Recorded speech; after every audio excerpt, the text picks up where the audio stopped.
अवस्थेत अंगावरून पांढरं जात असल्यास किंवा गरोदरपणात अनेक स्त्रियांची तक्रार असते की माझ्या अंगावरून जास्त पांढरा स्राव होत आहे किंवा योनी मार्गातून जास्तीत जास्त स्राव होत आहे. खरं तर अंगावरून पांढरं जाणं ही एक सामान्य समस्या असते. तर ह्या व्हिडिओमध्ये आपण गर्भावस्थेमध्ये व्हाईट डिस्चार्ज होणे हे नॉर्मल आहे का अबनॉर्मल आहे याबद्दल डिटेल माहिती पाहणार आहोत. शिवाय अबनॉर्मल असेल तर आपण काय काळजी घेतली पाहिजे. मी डॉक्टर शीतल तुमचं गर्भविश्व या चॅनलमध्ये स्वागत आहे. हा जर व्हिडिओ आवडला तर लाईक करा, शेअर करा आणि सबस्क्राईब करा. शिवाय व्हिडिओ शेवटपर्यंत पहा. योनिस्राव म्हणजे काय? खरं तर प्रत्येक स्त्रीला आयुष्याच्या कुठल्या ना कुठल्या वळणावर किंवा कुठल्या ना कुठल्या टप्प्यात योनीतून स्राव होणे हा त्रास सहन करावा लागत असतो.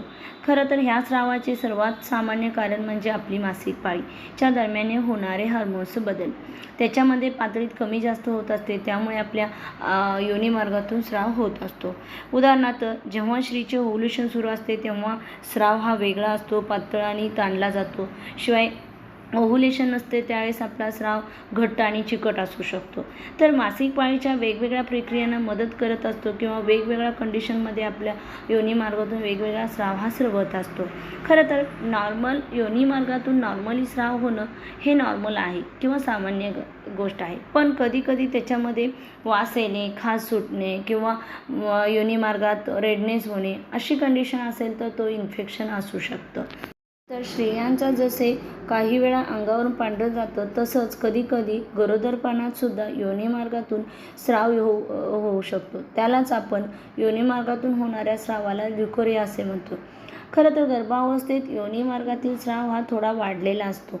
म्हणजेच योनी मार्ग जास्तीत जास्त ओलसर म्हणजे मॉइस्ट राहतं. त्याचं मेन कारण असं की आपल्या शरीरातील वाढलेले हार्मोन्सची पातळी. शिवाय गर्भाशयाकडे जाणारा रक्तप्रवाहही वाढलेला असतो. त्याचाच परिणाम गरोदरपणात म्हणजेच गर्भावस्थेच्या दरम्यान व्हाईट डिस्चार्ज होणं किंवा थोडासा नॉर्मली जास्त होणं ही सामान्य बाब आहे. गर्भवती असताना योनीतून होणारा स्राव हा गंधहीन, सौम्य वास आणि जाड दुधासारखा पांढरा होत असेल तर तो सामान्य मानला जातो.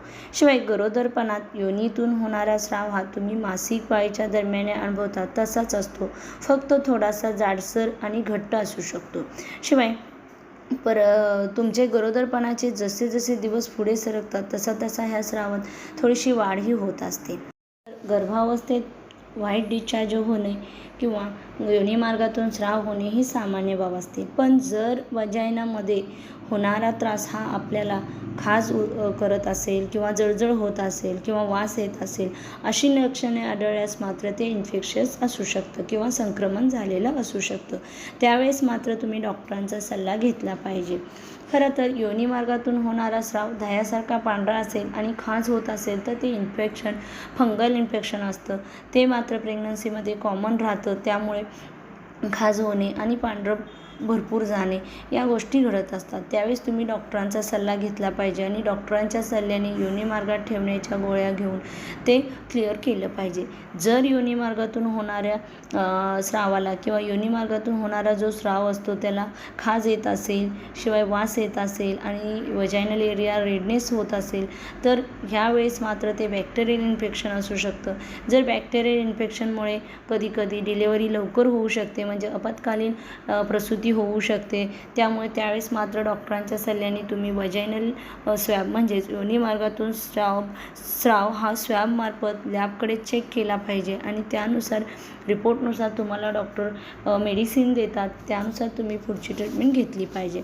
खरं तर ह्या व्हिडिओमध्ये आपण हे पाहिलं की वजायनल होणारा स्राव हा सामान्य असू शकतो, पण जर त्याला वास खाज होत असेल किंवा वजायनल एरिया म्हणजे योनी मार्गात लालपणा किंवा रेडनेस झालेला असेल तर तो इन्फेक्शस असू शकतं. त्यावेळेस मात्र आपण डॉक्टरांचा सल्ला घेतला पाहिजे आणि त्याचं निदान करून व्यवस्थित गोळ्या औषध घेतल्या पाहिजेत.